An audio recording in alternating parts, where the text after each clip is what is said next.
What sports?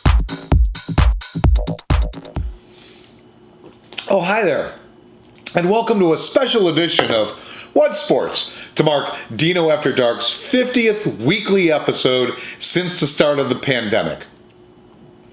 Don't try to do the math.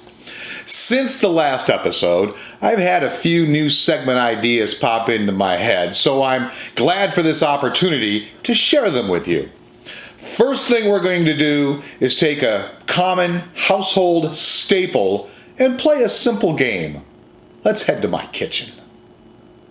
So shortly after what I thought was the last episode of What Sports on Dino After Dark, I had gone out and got myself a real nice cast iron skillet. I mean, you know what you have to do with cast iron when you get it. You have to season it, get the oil in there and then heat it into the pan. Well, I've got an old pan that I've had for a long time. I do a lot of burgers in there and small steaks, and I noticed the ridges, and I thought, would it be cool to have an oil race down those ridges? So we cleaned the hell out of the thing to make sure it was as smooth as possible. That was a project in itself. My lovely assistant Karen then poured the olive oil nice and evenly along one ridge, and we flipped it over, and 16 grooves were off to the races, and winner chicken dinner number 7 won handily, and actually not chicken dinner because we used the pan a little later to sear the steaks for the grill. Oh, that's the way I grill. I sear my meat first and keeps it much moister that way. Anyway, it's really odd the ideas I kept coming up with as an afterthought. The oil race was one of the first ones. This next one just sort of appeared. Let's go on location. So, we are going to use this 2.5 mile stretch of road to determine who is the most stubborn. I took the entire month of September to move from Geneva to Madison, which is 7.5 miles apart. That's the month of an annual event that people have come to relish less and less over the years. During the move, driving back and forth over a particular 2.5 mile stretch, we noticed something. Nobody was picking up their phone books. They just let them lay out by their mailboxes for weeks. So we decided to see who was the most stubborn. The books were delivered on September 9th. At first it was between the west half and the east half of the street. By October 9th, we counted 14 still out by the mailboxes or in various spaces around. Didn't these people mow their lawns? At some point into the second month, the east half had theirs completely cleaned up, but that was no longer the game. There was one cluster of boxes that had 4 books laying on the ground. They were the most stubborn. We kept a close eye on them. They lasted much longer than anyone else except this guy.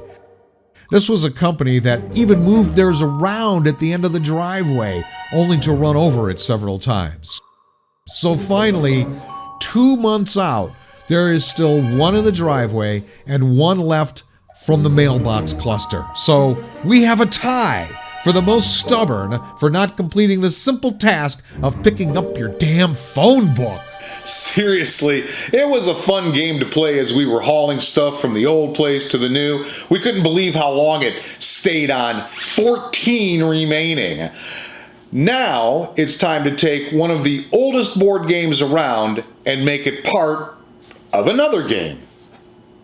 It was during a Dino After Dark episode we were discussing how long it takes to play Monopoly. I mentioned in the comments that we have 3 different versions of the game, so it dawned on me which one takes the longest to play and how long.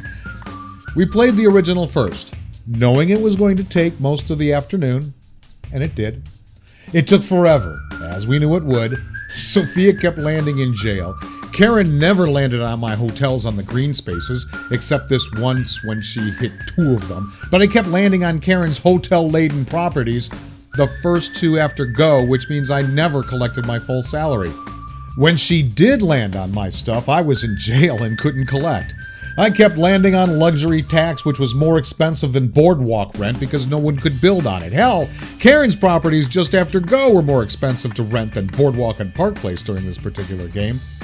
Sophia eventually went bankrupt and Karen and I trudged on until we realized we still needed to head to the store for dinner items, so we called that game at nearly 3 hours. I won, by the way, because I had the most money. Next, it was on to Monopoly Empire. This is a cool version of the game where you try to own the biggest brands on the planet. The first thing that was different than the original is that there are only 9 spaces on each side instead of 10. The other big difference is that there are only 3 cash denominations, $50, $100, and $500 bills. There are plenty of other rules that are different than the original, so you should check this out. This is a lot of fun. Sophia took off to a quick start in this game. I was soon out, and Karen didn't stand a chance. Game time, 10 minutes. Last, but a very fun version aimed at a younger crowd, is the time for Minion Monopoly, based on the characters from the Despicable Me movies. Here you didn't roll dice, you spun a banana-holding minion. Wherever the banana landed is the number you spun. We are now down to 7 spaces per side and only 1 denomination, a 1 million banana buck bill. Once again, Sophia had a great strategy, and this time it was Karen who was first to depart. So, final tally, 177 minutes for an unfinished original Monopoly game. Only 10 minutes for Monopoly Empire, and 21 minutes for Minion Monopoly. What did it prove? Nothing. But we had a great Saturday afternoon together, and Sophia made great chocolate chip cookies when it was all over. Okay, maybe I helped a little when it came to mixing the ingredients.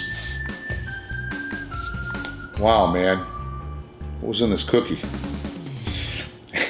And of course, it wouldn't be a What Sports without the slow motion replay of the day.